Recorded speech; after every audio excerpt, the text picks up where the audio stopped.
Cześć, tu Snafi, witam na moim kanale. Michael Carrick, nowym, starym trenerem Manchester United. Chwilkę sobie o tym porozmawiajmy. No to co, 3, 2, 1, zaczynamy!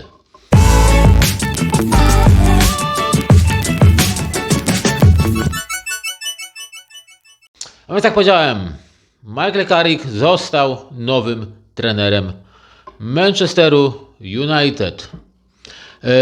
Cóż, tego pana nie trzeba przedstawiać żadnemu kibicowi Manchesteru United. Tego pana dobrze wszyscy znamy.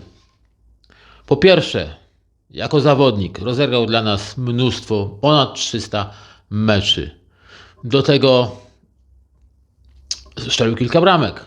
Chociaż to nie był zbyt bramkostrzelny zawodnik z racji na pozycję, na jakie występował. Natomiast przeinteligentny.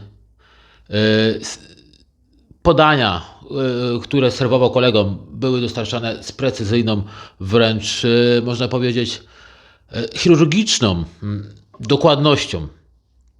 Zawodnik, który spędził u nas 12 lat, a teraz zostaje po raz drugi tymczasowym trenerem, tylko tym razem na dłużej. Pierwszy raz miało to miejsce, kiedy został zwolniony Ole Gunnar Solskjaer i wtedy zastąpił on jego bodajże w 3 meczach w oczekiwaniu na wtedy Ralfa Rangnicka. No i tak miał dobry bilans. 2 mecze wygrane, 1 remis, także ważny na wyjeździe z Chelsea. Także no, całkiem dobrze się wtedy zespół prezentował pod jego wodzą. No tu nie ulega to na pewno wątpliwości. Dlatego no, dużo sobie obiecujemy po tym trenerze. Natomiast jedno na sam początek, zanim sobie porozmawiamy troszkę więcej o naszym nowym trenerze, jedno co mnie zastanawia w tym wszystkim, to jest to, że są różne plotki. Jedna jest taka, że była rywalizacja między Ole Gunnarem, wiadomo, i Carrickiem. Cały czas był, jak to się mówi, z przodu Ole Gunnar, ale podobno zaważyło to, że Ole Gunnar chciał po prostu mieć coś takiego, że w kontrakcie, że jeśli, wiecie, dobrze drużyna wypadnie, jeśli będą grali w top 4, skończą, mieli Ligę Mistrzów na drugi sezon, to on automatycznie zostałby na drugi sezon, pozwoliłby mu zostać na drugi sezon i budować drużynę. No to jest bardzo ambitny plan i dlaczego nie, tak? Dlaczego nie? Natomiast widać, Michael Carrick takich żądań nie stawiał i to jest pierwsza wersja, że dlatego postawiono na niego. Jest też jeszcze inna wersja, że podobno, rzekomo, starsi zawodnicy, starszyzna chodziła gdzieś tam po gabinetach i gdzieś sugerowali, że no, chcieliby współpracować z Michaelem Carrickiem. Ci starsi zawodnicy pamiętali go jeszcze z czasów Ole Gunnara Solskjaera i pamiętali go może z tego krótkiego epizodu, jak zarządzał drużyną. Także są 2 wersje i ja w sumie, wiecie, do końca nie rozumiem postawy zarządu. No, za cholerę nie rozumiem tego. Bo jest powiedziane, że no, Michael Carrick zostaje do końca sezonu, a później szukamy innego trenera. No, jaki to daje sygnał do szatni, do zawodników? Jaki daje to sygnał dla kibiców? Z jakiej racji nie? Dlaczego nie? Dlaczego miałby nie zostać? Gdyby, załóżmy, przykładowo, naprawdę zaczął się dogadywać ze wszystkimi zawodnikami, zawodnicy zaczęliby pod jego wodzą grać jak z nut. No może jeszcze nie w następnym meczu z City, bo potrzeba tego troszkę czasu, tak? Do nowej filozofii wdrażania. No ale załóżmy, zaczęliby grać jak z nut. Zajęliby miejsce w top 4 na koniec. To samo, czego chciał Ole Gunnar. Zajęli miejsce w top 4, tak? Dobrze grają. To zawodnicy go lubią, mają wspólny język. Jaki jest sens? Powiedzcie mi, ludzie kochani, jaki jest sens zmiana trenera, stawiania na kogoś innego? No, mówi się o różnych tam, Pochettino, teraz Alonso, ktoś tam jeszcze, Glasner, kto tam jeszcze był na tej liście? No było ich tak, paru tam różnych jeszcze trenerów, którzy mogliby dołączyć. Xavi chyba, tak? No ludzie. No ja rozumiem, ale jaką to daje nam gwarancję, że przyjdzie nowy trener i to zacznie żreć, i to zażre od samego początku, bo musi zacząć od samego początku, jeśli chcemy się liczyć w walce o najwyższe cele. No, jaką to daje nam gwarancję? Jeśli tu będzie trener, który już sobie poukłada drużynę, Dlaczego nie dać mu szansy prowadzić tej drużyny w następnym sezonie wtedy? Tak? Dlaczego od razu z góry zakładamy, znaczy my nie zakładamy, kibice, zarząd zakłada, że tylko do końca sezonu. Ja tego nie rozumiem. Nie rozumiem, może wy to rozumiecie lepiej, bardziej, macie lepsze wytłumaczenie na takie postępowanie. Ja tego nie rozumiem i no, krótko mówiąc, ja się z tym nie zgadzam. To jest moje prywatne zdanie, każdy może mieć takie, jakie chce, ale ja się z tym nie zgadzam. Uważam, że trenera określają przede wszystkim wyniki i gra zespołu. Jeśli to by wszystko dobrze wyglądało, to dlaczego nie dać mu szansy i z góry zakładać, że ma być tak, a nie inaczej. Czas pokaże, jak zawodnicy będą grali, no i powinien powiedzieć, na końcu sezonu podejmiemy decyzję. A nie taki ostry przekaz już od samego początku. To mi się nie podoba. No, tak zamykając to wszystko, musiałem to dodać. I teraz tak. No cóż, Michael Carrick. Co nie wiemy, to, że gra systemem 4-2-3-1. 90% meczy w Middlesbrough rozegrał w takim systemie. 10% to czasu jego pobytu, no to system 4-4-2. Oba systemy z czwórką obrońców. Pewnie to dostosowywał w zależności od sytuacji. Natomiast widzimy, przewaga jest 4-2-3-1. Tak jak próbował grać Fletcher. No i cóż, zobaczymy, jak to będzie wyglądało. Mówię, pomocnik, który no, miał chirurgiczną precyzję, jeśli chodzi o dokładność podań, celność podań. To, co właśnie u nas teraz szwankuje, to, co u nas najbardziej szwankuje, to on był w tym perfekcyjny. Także liczę, że jako były pomocnik gdzieś tą pomoc ogarnie. Liczę też, że zarząd kogoś jednak mimo wszystko kupi do tej pomocy jeszcze. Ale liczę, że on to jakoś ogarnie. No mam taką szczerą nadzieję. On już jako zawodnik był chwalony. Już jako zawodnik nie tylko za czasów Fergusona, bo on jeszcze za czasów przed Van Hala też grał, tak? I wtedy też był chwalony. I sam Van Hal bardzo ciepło się o nim wypowiadał. Twierdził, że jest jakby takie przedłużenie trenera, że drugi trener na boisku. No, wiecie, no gdzieś widać miał do tego, że tak powiem, ciągotki, jakieś predyspozycje, żeby kiedyś zostać trenerem, tak? No i naprawdę chwalony przez wielu trenerów za grę, za tą czarną robotę, którą wykonywał przez tyle lat na Old Trafford. Także no zobaczymy, jak mu to pójdzie. Zobaczymy, jak to wszystko ułoży. Dostanie swój sztab szkoleniowy. Notabene, no, podobno Carrick zaproponował asystenturę Darrenowi Fletcherowi.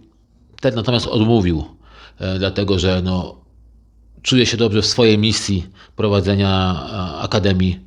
No, jak już wcześniej mówiłem, to jest dobra decyzja. Niech on tam będzie, niech on tam tych zawodników szkoli, niech się im przygląda i po prostu niech nam dostarcza kolejnych zawodników do pierwszej drużyny. Mam nadzieję, że między Carrickiem a właśnie Fletcherem utworzy się pomost. Myślę, że ufają sobie, to są byli koledzy z boiska, ufają sobie i gdzieś ten pomost się stworzy i gdzieś będzie Carrick dawał szansę tym młodym zawodnikom, że to nie jest koniec prób Lacey'a. Lacey, mam nadzieję, dostanie znacznie więcej szans. Mam nadzieję, że odkurzymy Chido Obi z powrotem, bo nie mamy innego napastnika, a oprócz Seszko, tak? Musimy mieć kogoś na zastępstwo. Zirkse, już powiedzieliśmy, to nie jest napastnik, to jest bardziej ofensywny pomocnik. Także no bardzo ciekawie to wszystko wygląda. No mówię, najbliższy mecz mamy z City. Tutaj nie ma co się spodziewać fajerwerków, ale przynajmniej mam nadzieję, że w jakiś tam sposób tą drużynę Carrick poukłada. No i zobaczymy.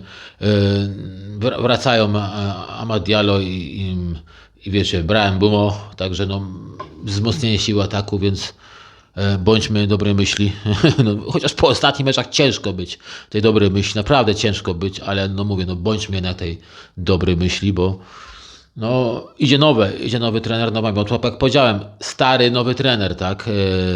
Czy nowy, stary, bo jednak te 3 mecze poprowadził, tak? 3 mecze poprowadził w zastępstwie i mówię, nie dość, że zaliczył dobry wynik, to jeszcze ta drużyna naprawdę dobrze wtedy wyglądała. Także no cóż, no zobaczymy, jak to wszystko będzie wyglądało. Mówię, personalnie osobiście, że tak powiem, jako zawodnika bardzo lubiłem Karika, bardzo go doceniałem. No mówię, to faktycznie był taki drugi trener na boisku i tam odpowiednio dyrygował zawodnikami. Oprócz tego mówię, świetne podanie. Bardzo duża celność tych podań i mówię, no tutaj liczę, że to się przełoży też teraz na naszą drużynę, że jakoś to wpoi tym zawodnikom tę celność podań, gdzieś wytrenują to wspólnymi siłami. No cóż, ogólnie no wiadomo, no jest jakaś ekscytacja, tak? Znowu nowy trener, co to będzie, jak to będzie wyglądało. Chociaż no, w klubie, jak wiemy, no, nie oszukujmy się, nie dzieje się najgorzej, nie dzieje się najlepiej, a raczej no jest lekki bałagan, krótko mówiąc. Jest lekki bałagan, krótko mówiąc. Zarząd po prostu nie dojeżdża. I mówię, no przynajmniej niech dojadą do momentu tego, że kupią Karikowi pomocnika. No Ruben Neves, tak?